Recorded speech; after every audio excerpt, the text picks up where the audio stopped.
Hey guys, what's going on? So I get this question quite often on social media, and that is, how is it that I'm able to do what I do when it comes to game streaming? What's the hardware do I need to have? What's the software that I gotta use?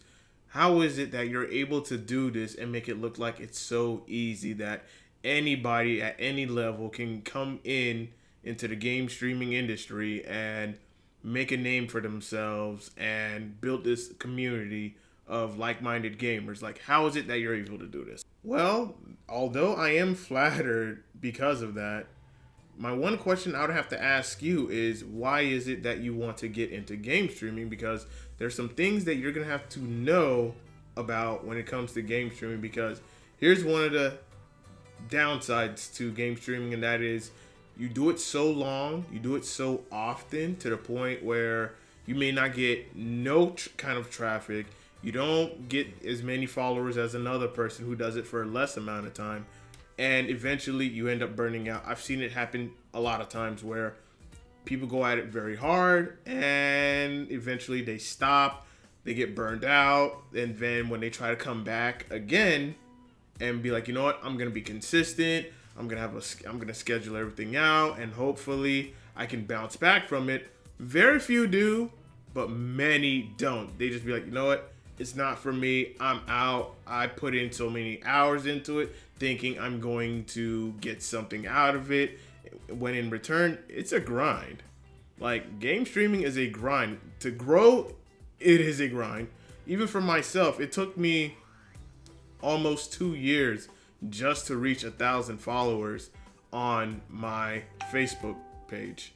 Almost 2 years. Where other people, it may have taken them even less than that. So understand that the amount of hours you may have put into it may not equate to the amount of success that you may have in the long run. Because if you're thinking about, if I stream for 8 hours a day, every day of the week, then that should put me at a very, very higher level, when at times that may not be true. You'll still be stuck at a bottom level and you're just thinking about what am I doing wrong? And you also may have doubts of, is this really for me? Because game streaming is a grind, and you're going to have a lot of failures before you start seeing some success. Even for myself, I have a lot of failures. There are streams that I have where I don't even get even 50 views. Or I don't get nobody. Like, there's gonna be days where you're gonna have 0 viewers. And I've had plenty of those days where I had 0 viewers. Yeah, 0 viewers. So understand that if you're gonna get into this and you're gonna stick with it in the long run, understand that it's going to be a grind, and it's also going to be self-discovery on your part to be like, okay, now I have to brand myself in a kind of way where it is appealing to people. I have to get to know my audience, what my audience want, the type of content they would like to see, the interactions with them, the engagement, things like that. There's a lot of factors when it comes to game streaming that if you want to be successful in it, if you want to continue to grow, even I myself, I'm still learning because I feel like I'm not there yet. Yeah, I was grateful and excited to finally reach 1,000 followers, but I had to keep telling myself my work is still not finished. I still have to keep going. I still have to keep grinding. So that's part one. Part two, the hardware. And this is where you're gonna have to actually spend some money, because if you want to have a good, decent looking game stream, then you're gonna have to spend some cash. You don't have to spend thousands of dollars.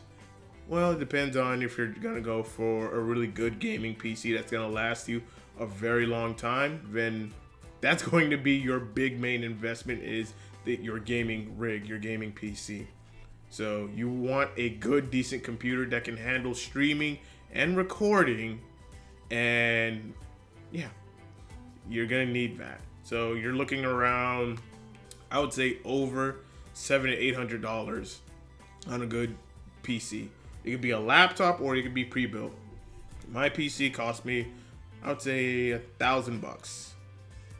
If I take out the shipping, then it would be about $990. So but I go with 1,000 because it's close to 1,000 anyway. So my gaming PC is 1,000, and then the hardware that I've put into my PC, which I'm going to go ahead and pull up, is the HD60 Pro. This is in my PC, and before I even get to my PC, let me tell you guys my specs. Oops. Hold on. DX Diag. Come on. There we go. All right. Here are my specs of my PC. Running an i5-7700K processor, 16 gigs of RAM. I have two 4K monitors, NVIDIA GTX 1060, 6 gig. And yeah, running Windows 10. So that's that. And then of course this is also installed in my PC as well, where I can do 1080p 60 frames per second gameplay streaming. I can stream at 1080p 60 with no problem at all. However, I'd like to stick with 720 60 because it's less taxing on your PC. I mean, if you want to go for 1080 60 and your PC can handle it, by all means go for it. I just go with 720 60 because it's just less taxing. So you want to go for whatever is less taxing on your gaming PC. Then I also have the Elgato green screen, which you guys see behind me, the Elgato green screen. So that way I can do whenever you guys see me streaming, you don't see my background. You don't see this. You just see the game and myself, just the cutout, the layout, and that's that. There are days where sometimes you'll see the background, but many of the days I use my green screen for most of the time. And if you're one of those that want to invest in one, so that way people don't have to judge or criticize you because of the stuff that you got in your background, then by all means, copy a green screen. And yeah. Next up, I also have the Elgato Stream Deck. This is where this little thing handles all my transitions. Start the stream, stop the stream. If I want to make a tweet, I can do it on my Stream Deck. If I want to clip awesome gameplay, I can do that on the Stream Deck. If I want to change my voice, it's the Stream Deck. Like, there's a lot of creative things that you can do with the Elgato Stream Deck, and there's 3 versions of it. Stream Deck, okay. You have the extra large one, which has a lot of keys.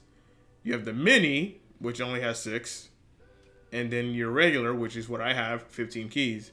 And then, of course, you have the Stream Deck Mobile. And that's if you don't have the money to invest in either of the 3 Stream Decks, and you just pay monthly on your iOS or Android device to have the Stream Deck on your phone, on your tablet, and just control everything as you're streaming.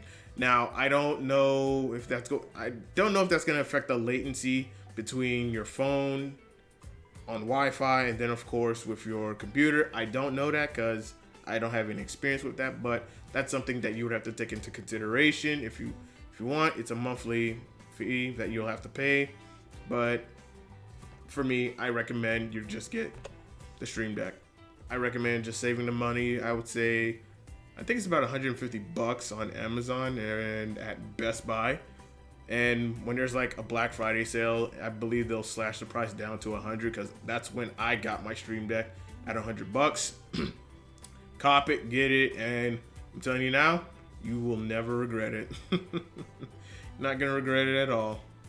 Next up is my webcam, which is the Logitech Streamcam Plus. Streamcam, not Streamcam Plus, which is what you guys are currently seeing me at. So that is my webcam.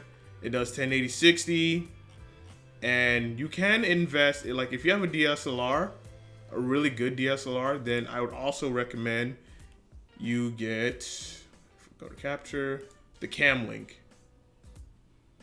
You get the Cam Link, you hook up your DSLR to this bad boy, and you hook that to, and you plug it into your computer, laptop, desktop. And I will say this, DSLR footage or DSLR image versus webcam it's a night and day difference. And many people who've gotten both, like they got their webcam and then they got the Cam Link, they don't go back to the webcam, or they have the webcam sitting somewhere else or whatnot. And they use the Cam Link as their primary camera when it comes to streaming. So if you want to make that investment because you have a DSLR, go for it. Just go for it. Next, we also have my microphone, which I use the Blue Yeti, which is about $130. If you can get it for cheaper elsewhere, by all means, go for it. I understand Elgato has their new microphone, which is the Wave 1 and the Wave 3. If you want to get that as well, like if you want to just stay in the Elgato ecosystem, go for it. I recommend it. But for me, I use the Yeti mic. Like, had I known that Elgato was going to put out a microphone, then I would have not gotten a Yeti and I would have got the Elgato mic. But my Yeti's still good. I had zero issues, no problems with it. You guys hear me on it already, and no problems. No fuzziness, no graininess, nice clear voice. And yeah, I mean, you go for your budget, go with your budget. And I also would recommend the Blue Snowball, which is this one's gonna round you about $50. I had this microphone for a very long period of time before I upgraded to the Yeti. Very reliable, you sound good, and zero issues. Next up is the TV that I use, or monitor, however you want to call it. If you want to use a computer monitor with with more refresh rate or response time or less response time, that's up to you. Your monitor, how you want to view your game. Even if you want to view it on a 65-inch 4K HD TV, that's on you. But for me, this is what I game on, which is this Vizio 24-inch. It also has the component cable, so that way I can plug in the PS3 or my PS2 or my N64 and just, play games on it or whatnot. So I have that. So that is it for the hardware that I use when it comes to game streaming. Now let's talk about software. The software that I use is Streamlabs OBS. This is what I primarily use when I stream. I understand it is bloated with a lot of stuff. I've heard the comments about Streamlabs OBS and how it's a little bit more taxing than on your computer than the other software, but it's easy for me. It gets the job done. I'm basic. Fight me. But yeah, I use Streamlabs OBS. There's also actual OBS, which a lot of people use. Like when you come into game streaming, everyone's going to tell you a lot of people are going to tell you use OBS. Like, OBS is the way to go because of the amount of features that it has and the constant updates that it continues gets to where the software gets better and better and better over the time. Though I use Streamlabs OBS, still, OBS, I also recommend it as well. Like, even this vlog that I'm recording on is being recorded on OBS. But when it comes to game streaming, I use Streamlabs OBS because of the features that it has that allows me to do my job a lot easier. Next up, you also have Stream Elements, and you also have XSplit. I believe XSplit is a premium service software for game streaming. I'm not 100% sure. You can correct me in the comment section if I'm wrong about that, but I don't have any experience with Stream Elements or XSplit, but Streamlabs and OBS I have experience with. So there's that. Now, lastly is the overlays. Where do I get overlays from? I'm not that good at Photoshop. There's so many websites, so many places where they do overlays, and I don't have the money to spend to do an overlay because eventually you're going to want to change it up from time to time, and I do that as well. Like, I have changed my overlays on my streams. I would say every 3 to 4 months I would change it to something else because okay, I'm not feeling this one. I like this one, so I want to use that one, and you end up going for it because of or maybe if you want to overlay for special occasions or different themes like Halloween, Thanksgiving, Christmas, New Year's, Valentine's Day, things like that. So the website where I go to for my overlays, which is 100% free, is player.me. And I'm gonna open up this one because for those that have followed me for a long time, know that I use this overlay when I was doing my when I was using the green screen, tongue twister, and of course I have my social media up here. I can have all the other extra stuff, like enable this in the bottom, the webcam over here, the alerts, and all that other good stuff. But I just remove all of that and just only focus it just on social media and where my face is gonna be. So those are so there's that. Let's go ahead and leave. And even for this vlog that you guys see, the head title where my name is here and my social media is like right over here. Yep, player.me.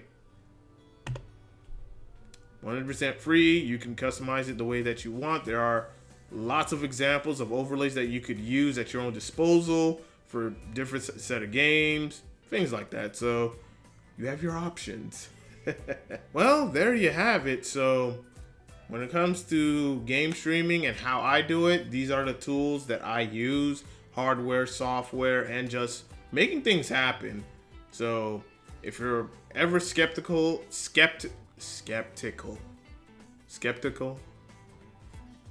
if you're ever unsure about game streaming or how to go about it and whatnot, go back to any part of this video and be like, okay, this is what he uses to game stream and whatnot. All right, cool.